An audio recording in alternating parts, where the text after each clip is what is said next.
ยัมปิสังฆังสารนังคัจฉามินา98บทขัดไม่ต้องว่าตามเวเนยยะธัมมโนปาเยสัมภโสปารมิงคโตอะโมควัจจโนพุทโธอภิญญาญานุสาสโกจินนานุรูปโตจาปิธัมเมนะวินยังปะชังจินนาคิปาริจาริยานังสัมโพชาระหโยคินังยะมาทิตาปริยายังเทสยันโตมโนหรังเตโสตารโรวิโมเจสิสอาเสขายะวิมุตติยาตเทโวปปาริขายะวินยูนังโสตุมิจฉตังทุกขตาลักขโนปายังตังสุตันตังพะนามเสเอวเมสุตังเอกังสมัยยังภควาขยายังวิหารติขยาสีเสสัตทิงภิกขุสหัสเสนตัตระโคภควาภิกขุอามันเตสิสัพพังภิกขเวอาทิตังกินจะภิกขเวสัมพังอาทิตังจักขุงภิกขเวอาทิตังรูปาอาทิตาจักขุวิญญาณังอาทิตังจักขุสัมผัสโสอาทิตโตยัมปิทังจักขุสัมผัสสัมปัญจยาอุปปัชชติเวทยิตังสุขังวาทุกขังวาอาทุกขมาสุขังวาตัมปิอาทิตังเกนะอาทิตังอาทิตังราคะขีนาโทสักขีนาโมหะขีนาอาทิตังชาติยาชรามรเนนะโสเกหิปาริเทเวหิทุงเคหิโทมนัสเสหิอุปปายาเสหิอาทิตันติวัฏามิโสตังอาทิตังสัทธาอาทิตาโสตวิญญาณังอาทิตังโสตสัมผัสโสอาทิตโตยัมปิทังโสตสัมผัสสัมปัญจยาอุปปัชชติเวทยิตังสุขังวาทุกขังวาทุกขมาสุขังวาตัมปิอาทิตังเกนะอาทิตังอาทิตังราคะขีนาโทสักขีนาโมหะขีนาอาทิตังชาติยาชรามรเนนะโสเกหิปาริเทเวหิทุงเคหิโทมนัสเสหิอุปปายาเสหิอาทิตันติวัฏามิคานังอาทิตังคันธาอาทิตาคานวิญญาณังอาทิตังคานสัมผัสโส อาทิตโตยัมปิทังคานะสัมผัสสะปัญจยาอุปัญชติเวทยิตังสุขังวาทุกขังวาอะทุกขมาสุขังวาตัมปิอาทิตตังเกนะอาทิตตังอาทิตตังราคะกินาโทสักกินาโมหะกินาอาทิตตังชาติยาชรามรณเนนะโสเกหิปริเทเวหิทุเขหิโทมานัสเสหิอุปายาเสหิอาทิตตันติวัฏามิชิวหาอาทิตตารัสสาอาทิตตาชิวหาวิญญาณังอาทิตตังชิวหาสัมปัสโสอาทิตโตยัมปิทังชิวหาสัมพันธ์สัพปัจจยาอุปัชชติเวทยิตังสุขังวาทุกขังวาอะทุกขมาสุขังวาตัมปิอาทิตตังเกนะอาทิตตังอาทิตตังราคะขินาโทสักขินาโมหะขินาอาทิตตังชา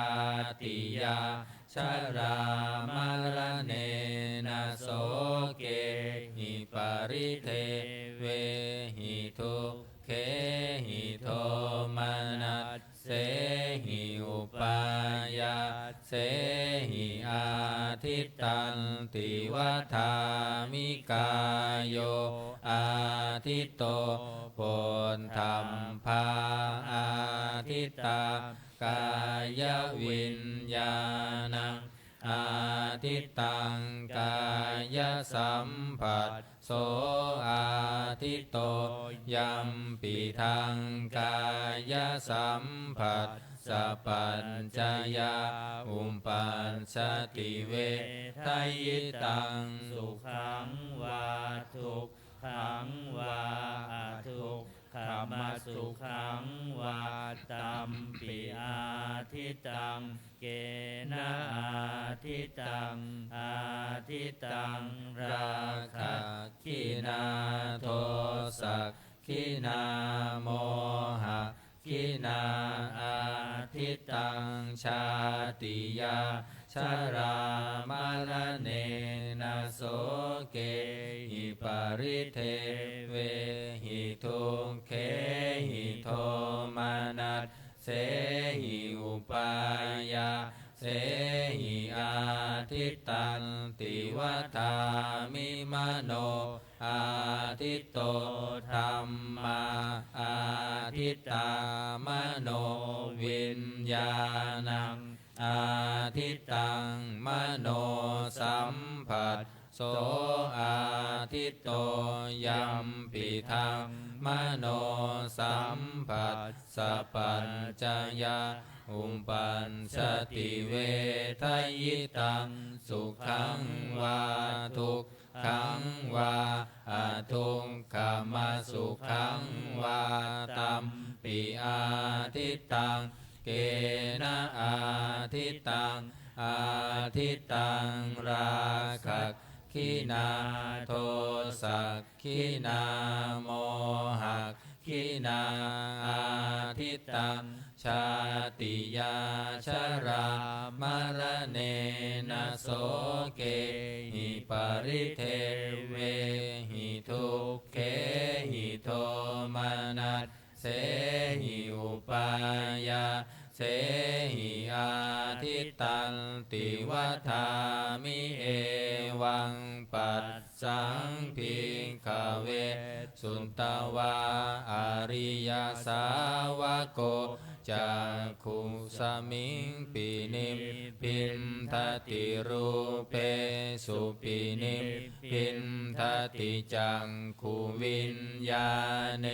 ปินิมพินทติจักขุสัมผัสเสปินิมพินทติยัมปิทังจักขุสัมผัสสะปัจจยาอุปปัญชติเวทยิตังสุขังวาทุกขังวาอาทุกขมาสุขังวาตัสสมิงปินิพพินทติโสตัสสมิงปินิพพินทติสันเทสุปินิพพินทติโสตวิญญาเนปินิพพินทตินิพตัสสัมปัสเสปินิมพินทติยัมปิทังโสตสัมผัสสะปัญจยาอุปปัญชติเวทยิตังสุขังวาทุกขังวาอาทุกขมาสุขังวาตัสสมิงปินิพพินทติคานัสสมิงปินิพพินทติคันเทสุปินิพพินทติคานวิญญาเนปินิพพินทติคานสัมผัสเสปินิพพินทติยัมปิทังคานะสัมผัสสะปัญจยาอุปปัญชติเวทยิตังสุขังวาทุกขังวาอาทุกขมาสุขังวาตัสสมิงปินิพพินทติชิวหายาปินิพพินทติราเสสุปินิพพินทติชิวหาวิญญาเนปินิพพินทติชิวหาสัมผัสเสปินิพพินทติยัมปิทังชิวหาสัมผัสสะปัญจยาอุปปัญชติเวทยิตังสุขังวาทุกขังวาอาทุกขมาสุขังวาตัสสมิงปินิพพินทติกายัสสมิงปินิพพินทติโพนทัพเพสุปินิพพินทติกายวิญญาเนปินิพพินทติกายสัมผัสเสปินิพพินทติยัมปิทังกายสัมผัสสะปัจจยาอุปปัชชติเวทยิตังสุขังวาทุกขังวาอาทุกขมาสุขังวาตัสสมิงปินิพพินทติมานัสสมิงปินิพพินทติธัมเมสุปินิพพินทติมโนวิญญาเนปินิพพินทติมโนสัมผัสเสปินิพพินทติยัมปิทังมโนสัมผัสสัมปัญจยาอุปปัชชติเวทยิตังสุขังวาทุกขังวาอาทุกขมาสุขังวาตัสสมิงปินิพพินทตินิมพินทังวิรัญชติวิราคาวิมุตชติวิมุตตันสมิงวิมุตตมิติญาณังโหติขีนาชาติวุสิตังพรหมจริยังกตังกรณียังนาปรังอินทันตายาติปชานาติติธรรมโวจะภคะวังอัตตมนาเตภิกขุภคะวะโตภาสิตังอภินันทุอิมัสสมิงจะปนะเวยยาการณัส สมิงพัญญมาเนตัสสะภิกขุสหัสสัสสานุปาทายะอาสเวหิจิตตานิวิมุตจิงสุติ133มงคลจักรวาลน้อยสัพพพุทธานุภาเวนะสัพพธรรมานุภาเวนะสัพพสังฆานุภาเวนะพุทธรัตนังธัมมรัตนังสังฆรัตนังทินนังรัตนานังอนุภาเวนะจตุราสีติสหัสสัทธัมมัคคันธานุภาเวนะปิตากันตายานุภาเวนะชินนาสาวกานุภาเวนะสัพเพเตโรคาสัพเพเตพยาสัพเพเตอันตรายาสัพเพเตอุปันทวาสัพเพเตทุนนิมิตตาสัพเพเตอวมังคาราวินัสสันตุอายุวัตตะโกธนวัตตะโกสิริวัตตะโกยัสสวัตตะโกภลวัตตะโกวันนาวัตตะโกสุขวัตตะโกโหนตุสัพพทาทุกขโรภัคขยาเวลาโสกาสัตตุจุมปัตถวาอเนกาอันตรายาปิวินัสสันตุชาเตชะสาชัยสิทธิทานังลาภังโสทิภาคายังสุขังภารังสิริอายุจาวันโนจะโพคังวุทิจะยัสสวะสันตวัฏสาจะอายุจะชีวสิทธิภาวันตุเตภาวันตุสัพพมังคารังลักขันตุสัพพเทวตาสัพพะพุทธานุภาเวนะสันทาโสทิภาวันตุเตภาวันตุสัพพะมังคารังลักขันตุสัพพะเทวตาสัพพะธรรมานุภาเวนะสันทาโสทิภาวันตุเตภาวันตุสัพพะมังคารังลักขันตุสัพพะเทวตาสัพพะสังฆานุภาเวนะสัทธาโสทิภาวันตุเตครับการทำวัดเย็นก็จบเพียงเท่านี้นะครับเราต่อไปจะได้เจริญจิตตภาวนาทำสมาธิสักครู่แล้วแผ่เมตตาพร้อมกัน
สมควรแก่เวลา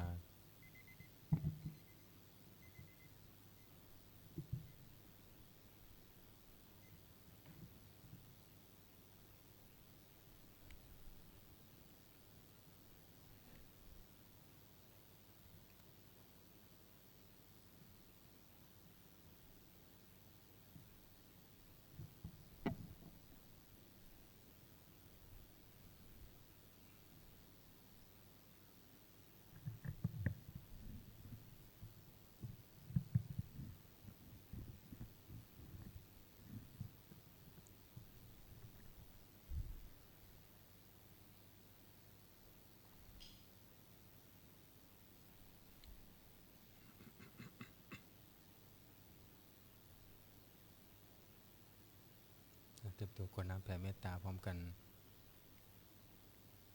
อิทังทานากัมมังนิพพานาปัญจโยโหตุโนนิจังอิทังศีลากัมมังนิพพานาปัญจโยโหตุโนนิจังอิทังภาวนากัมมังนิพพานาปัญจโยโหตุโนนิจังยังกินจิกุสาลังกัตตัมพังกัมมังสัพเพหิอัมเหหิกัตตังปุญญังโนอนุโม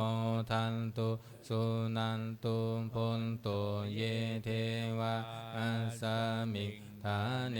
อาทิกาตาทิคายุกะสัทธาหุนตุสัมเพสัตตาสุขีอัตตานังปาริหารันตุมาตาปิตาสุขิตาหุนตุทุกขาปามุญจันตุสัมเพยาตากาสุขิตาหุนตุทุกขาปามุญจันตุสัมเพอายาตากาสุขิตาหุนตุทุกขาปามุญจันตุสัมเพปิสาสัพเพยังคาสัพเพเปตาสุขิตาหุนตุทุกขาปามุญจันตุสัมเพนังคันตาสุขิตาหุนตุทุกขาปามุญจันตุสัมเพเทวาสุขิตาหุนตุทุกขาปามุญจันตุสัมเพอาจาริยุปัชฌายาสุขิตาหุนตุทุกขาปามุญจันตุสัมภะสัมปติโยสามิชันตุโวคุกเข่าวันทาหลวงพร้อมกัน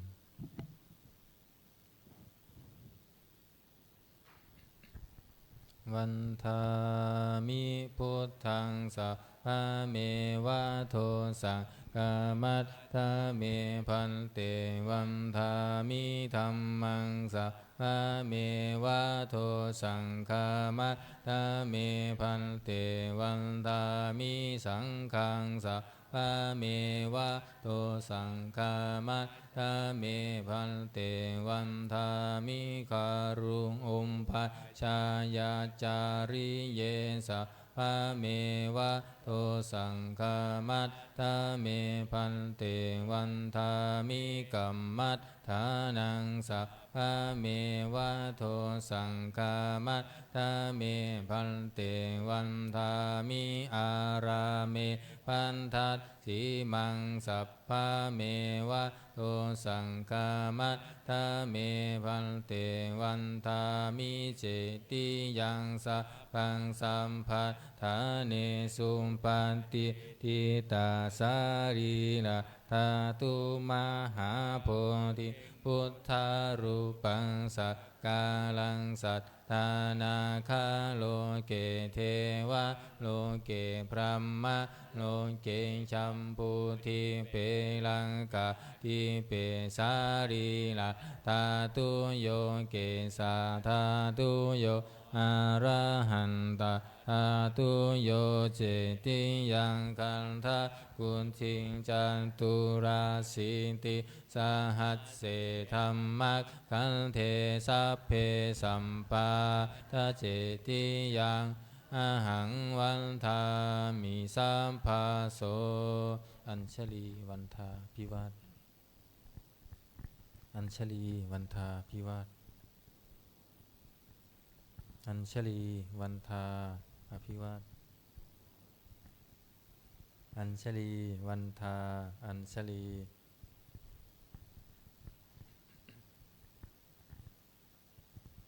ขอนิมนต์พระภิกษุสงฆ์ภิกษุณีเจริญพรแม่ชีโยคีก้มหมอบบรรทาน้อยพระอาจารย์เจ้าคุณพร้อมกัน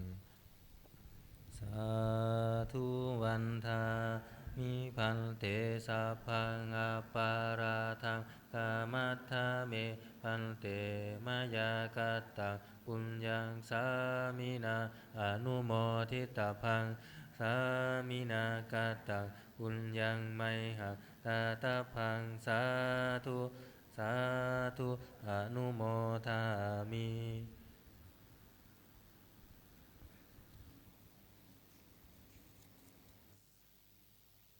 สาธุสาธุสาธุนิมนต์พระภิกษุสงฆ์ภิกษุณีคุกเข่ากราบพระอาจารย์เจ้าคุณพร้อมกันแม่ชีโยคีกราบทีหลังอัญชลีวันทาอภิวาทอัญชลีวันทาอภิวาทอัญชลีวันทาอภิวาทอัญชลีวันทาอัญชลีเรียนเชิญคณะแม่ชีโยคีทุกท่านน้อมกราบท่านเจ้าคุณพระอาจารย์พร้อมกันค่ะอัญชลีวันทาอภิวาทอัญชลีวันทาอภิวาทอัญชลีวันทาอภิวาทอัญชลีวันทาอัญชลี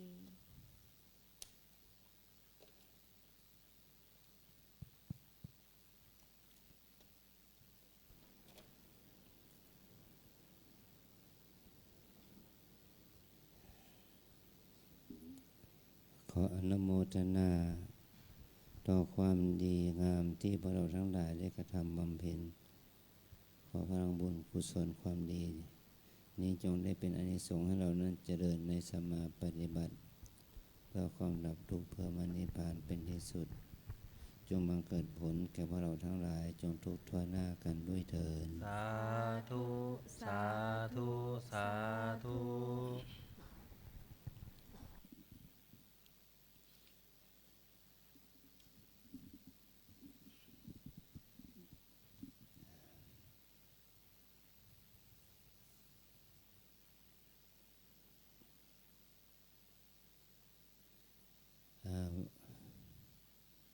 นี่พวกเราได้มีโอกาสไปทำกิจกรรมนอกวัดในโครงการวิปัสสนาสัญจรในวันนี้ไปที่วัดป่าแดงมหาวิหารแล้ววันนี้ไปที่วัดอุโมงค์สวนพุทธธรรม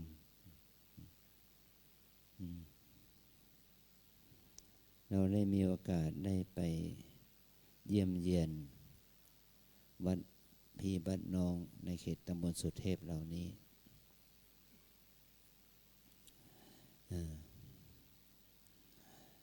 มันก็ให้เราได้มาให้เรามีถ้าเราได้ไปเราจะได้มีโอกาสได้เปรียบเทียบแต่ละวัดอุโมงค์วัดป่าแดงเนี่ยวัดลำเปิงเราแล้วพรุ่งนี้จะไปวัดโป่งน้อย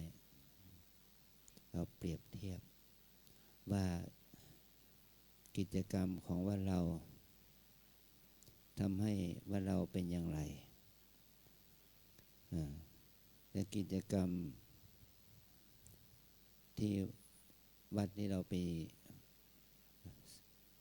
เยี่ยมเยียนนะมันไม่มีกิจกรรมอย่างวัดเราสภาพวัดเขาเป็นอย่างไรเราจะได้ตอบโจทย์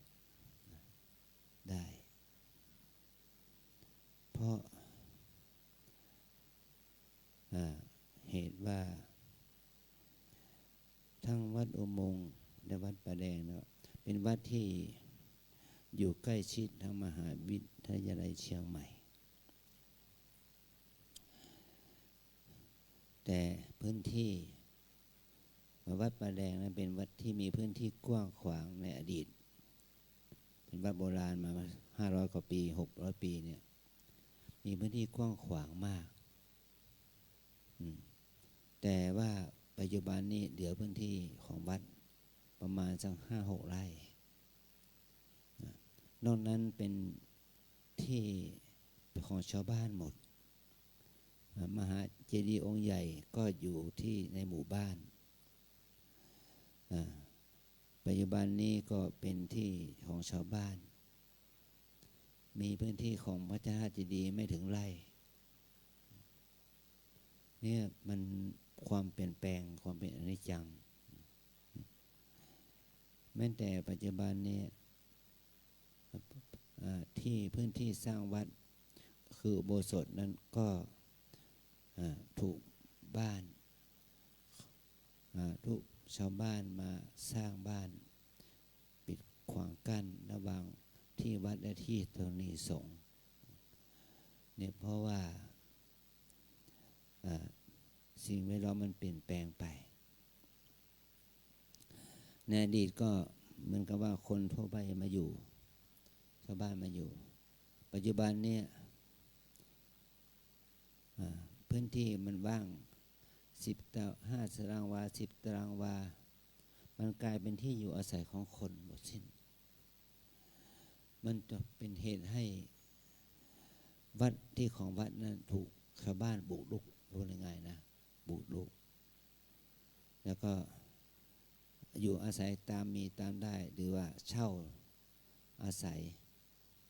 แต่ไม่ได้นึกถึงว่าพื้นที่วัดนั้นจะเป็นที่บำเพ็ญกุศลจนเป็นเหตุให้วัดนั้นพัฒนาไปได้ไม่ดีพอเนี่ยเพราะว่าเรานี่ก็มีนะว่าเราก็มีพื้นที่ของวัดอยู่ที่เราสร้างกุฏิศาลาที่พักของพระสงฆ์ของแม่ชีโยคีเป็นพื้นที่ที่เราโชคดีเราสามารถมีโยมช่วยวัดซื้อที่ดินขยายออกไปได้จึงเป็นสถานที่ที่ทำให้เราได้เป็นที่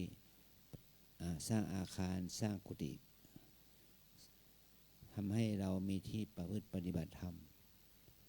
สร้างโรงเรียนและสร้างส่วนนี้มันขยายที่วัดออกไปแต่บางวัดนั้นมันลำบากเพราะว่าญาติโยมน้อยญาติโยมน้อยทุนทรัพย์ในการขยายวัดก็ยากแต่วัดอุโมงค์ส่วนเนี่ยเป็นวัดที่เป็นเขตโบราณสถานกว้างขวางหน่อยเพราะคนในยุคนั้นสมัยนั้นแต่หลวงพ่อปัญญานันทะและก็หลวงพ่อพุทธทาสได้วางไว้เป็นส่วนพุทธธรรมมีพื้นที่กว้างขวางให้เป็นที่แล้วก็เป็นโบราณสถานทั้งวัดอุโมงค์และวัดร้างในพื้นที่ของวัดอุโมงค์นี้มีถึง5 วัด6 วัดเนี่ยก็เพราะว่ายังเท่าทันหมายถึงว่าสร้างกำแพงวัดรอบมันสร้างกำแพงรอบขอบชิดแล้วก็ถือว่ายังเป็นที่วัดอยู่มารวมไปถึงที่บริเวณสุสานประชาก็เป็นที่ทางวัดกันไว้เนี่ยคือว่าเราเห็นว่าพื้นที่วัดก็ถูกบุกรุกจากคนภายนอก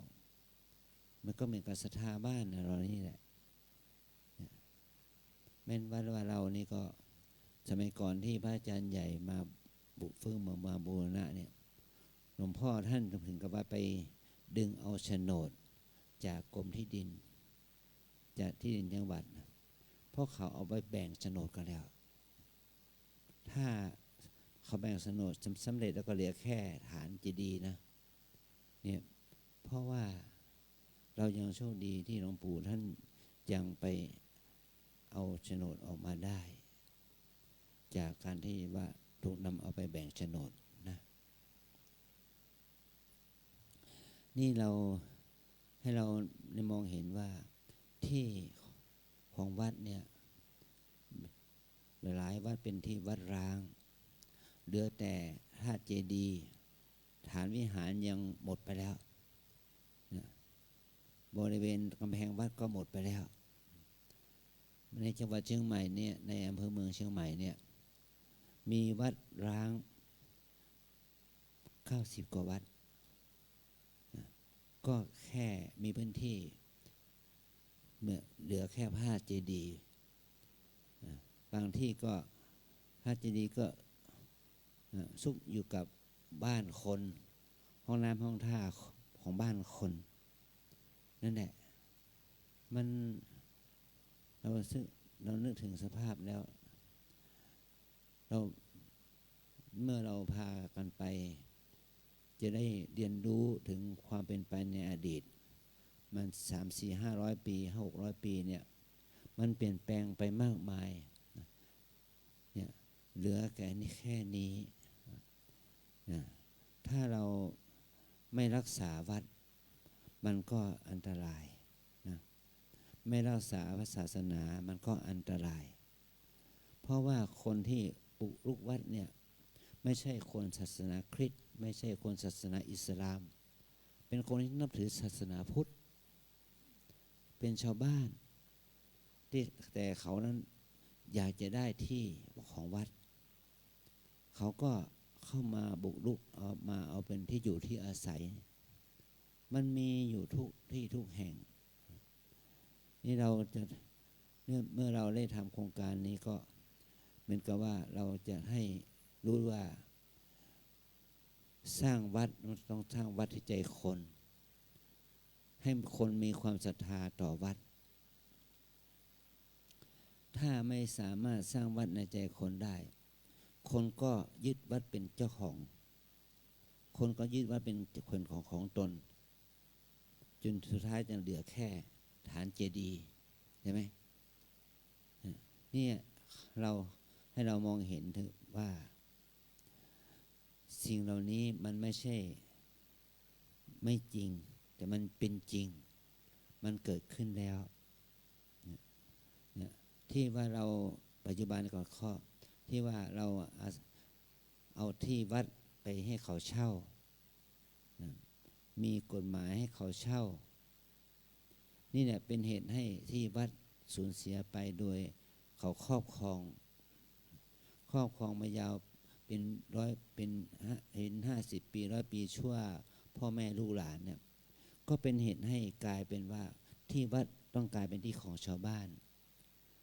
โฉนดของวัดก็ใช้ประโยชน์ไม่ได้นี่แหละคือเป็นเหตุแห่งความเป็นจริงในสังคมโลกปัจจุบันนี้ถ้าเราเข้าไปถ้าเราไม่มีโอกาสไปเนี่ยเราจะไม่ได้เห็นสภาพของวัดแต่ละวัดห้องน้ำห้องท่าที่พักที่อาศัยศาลากุฏิว่าเขาอยู่กันยังไงนี่เราไปก็เพื่อเปิดตาเปิดใจพวกเรานะพวกเราก็ควรไปบ้างไปรู้ไปเห็นเพื่อได้เปิดตาเปิดใจแล้วจะทำให้วัดเขาเป็นวัดเราเป็นวัดเขาหรือเปล่าล่ะจะทำให้วัดเขาเหมือนวัดเราได้อย่างไรก็ต้องอาศัยการที่เราจะมีทัศนคติมุมมองที่ดีกับการที่เราไปทำกิจกรรมนะเพื่อให้เราได้ความรู้องค์ความรู้อะไรต่างๆเนี่ยมันจะได้เกิดความรู้เกิดสติปัญญากับเราบ้างถ้าเราไม่มีโอกาสไปอย่างนี้เราก็ไม่เห็นนะเราก็ไม่เห็นสถานที่นั้นว่าเป็นอย่างไรบริเวณวัดนั้นเป็นอย่างไรเนี่ยคือถ้าเรามีความมั่นใจมีความศรัทธาในพระรัตนตรัยเราจะทำยังไงให้วัดเรา กำแพงว่าเรามั่นคงนะให้กำแพงว่าเรามั่นคงได้อย่างไรถ้าเราไม่มีความศรัทธาไม่มีความมั่นคงในพระรัตนตรัยกำแพงวัดก็ถูกทุบทำลายนะเพราะเหตุนี้แหละนะมันไม่ใช่มั่นคงด้วยกำแพงอิฐนะมันมั่นคงด้วยกำแพงจิตใจถ้าเรามีกำแพงจิตของเรามั่นคงมันก็ทำให้พระศาสนามั่นคงถ้าจิตใจของเราทั้งหลายไม่มั่นคงก็ทำให้พระศาสนาไม่มั่นคงนี่คือข้อคิดกับพวกเรานะถ้าเราเนี่ยในวันนี้พวกเรานั้นได้มาทำวัดสวดมนต์กันอย่างนี้ก็ขอให้เราได้ตั้งกำแพงใจของเราให้มั่นคงให้มีศรัทธาต่อกิจกรรมของเราเพื่อให้เป็นที่ศรัทธาของประชาชนชาวบ้านไม่ใช่ว่าจะชาวบ้านหนีไปหมดละเราก็บ่นว่าชาวบ้านไม่เข้าวัดแต่เราไม่ถามตัวเองว่าทำไมชาวบ้านถึงไม่เข้าวัดเราประพฤติตัวดีหรือไม่ดีอย่างไรอย่างนี้พระเถระของเราก็ต้องตอบให้โจทย์นี้ให้ได้ถ้าเราตอบโจทย์นี้ไม่ได้เราก็โทษนั้นโทษนี้อยู่เรื่อยนะวันนี้2 วันนี้ก็2-3 วันนี้อาจารย์ต้องกลับออกจากไปสอบไปบ้านอื่นแล้วก็ต้องกลับมาสอบอารมณ์ในวันนี้มันใกล้ๆหน่อยงานเสร็จ4 โมงครึ่งก็มาถึงวัดเราก็สอบอารมณ์ได้แต่วันพวกนี้สอบอารมณ์มันอยู่คีหญิงต่างชาติหญิงมีมากหน่อย30 กว่าคนก็มันก็ทำงานข้างนอกแล้วก็ออกมาทำงานข้างในจะมีเวลามาให้ข้อคิดกับเราหรือไม่ก็ลองให้เวลาเขากับจงให้เวลาหน่อยมันอาจจะอาจารย์จะไม่ได้มีโอกาสขึ้นมาเพราะว่ามันเหนื่อยแล้วต้องรักษาธาตุขันธ์เพื่อให้เราตั้งอยู่ได้เนี่ยนะครับแต่นี้เราก็เอามาพูดให้ฟังเป็นข้อคิดนะเพราะเราลูกทุกคนต้องช่วยกันไปเผยแพร่พระศาสนานะเผยแพร่หลักปฏิบัตินะไม่ใช่เฉยๆให้เราไปช่วยกันไปเผยแพร่ศาสนาเผยแพร่หลักปฏิบัติให้ชาวบ้านไม่ต้องไกลชาวบ้านในบริเวณพื้นที่ชุมชนเนี่ยได้เห็นความสำคัญของพระศาสนาความสำคัญของการปฏิบัติเนี่ยนะนี่เราไปขั้นหนึ่งก็มีโยมเมื่อกี้ที่วัดอุโมงค์เนี่ยมีโยมมาปฏิบัติมาเดินอยู่กับนั่งสมาธิ7-8 คนไม่ถึง10แล้วก็รู้สึกว่าดีแล้วเห็นว่าคนเขายังมีโอกาสได้มาปฏิบัติก็เรื่องว่าดีแล้วนี่ถือว่าเราได้ใจของญาติโยมได้ใจของศรัทธาญาติโยมที่เป็นอุบาสกอุบาสิกาเนี่ยถ้าเราไปแล้วไม่มีใครมาเลยก็เราก็อย่าไปเสียใจเราก็ต้องช่วยกันปฏิบัติให้พระในวัดนั้นเห็นให้โยมที่อยู่มาท่องเที่ยวเห็นมันก็ดีกว่าที่เราจะอยู่ในวัดเฉยๆนะกิจกรรมเหล่านี้มันจะช่วยดึงจิตดึงใจของศรัทธาญาติโยมให้เข้าถึงการปฏิบัตินี้นะขอให้เราทั้งหลาย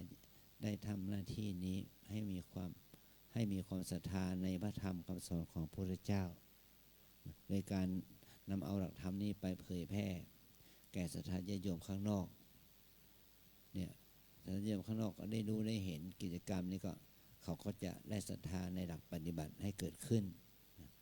ก็จะทำให้ศาสนามั่นคงขึ้นนะเรานี่ได้ช่วยกันก็ดีแล้วอยู่ในวัดก็ทำปฏิบัติท่านอยู่นอกวัดก็ไปปฏิบัติเหมือนกันนะนี่ข้อคิดก็เรื่องนี้ก็มีแค่นี้เลยเนาะขออนุโมทนาเนาะใบพระ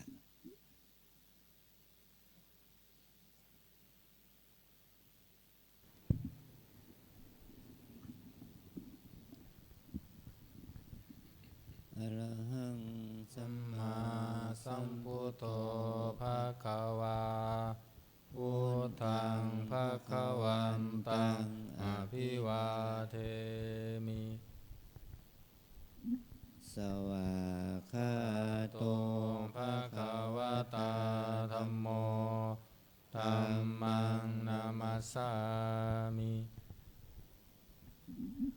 สุปฏิปันโนภะ ภะ คะ คะ วะ วะ โต โต สา สาว ว ก กสังโฆ สั สั ง ง ฆั ฆั ง งนามามิ ปฏิบัติตามฐานของเราต่อไปนะ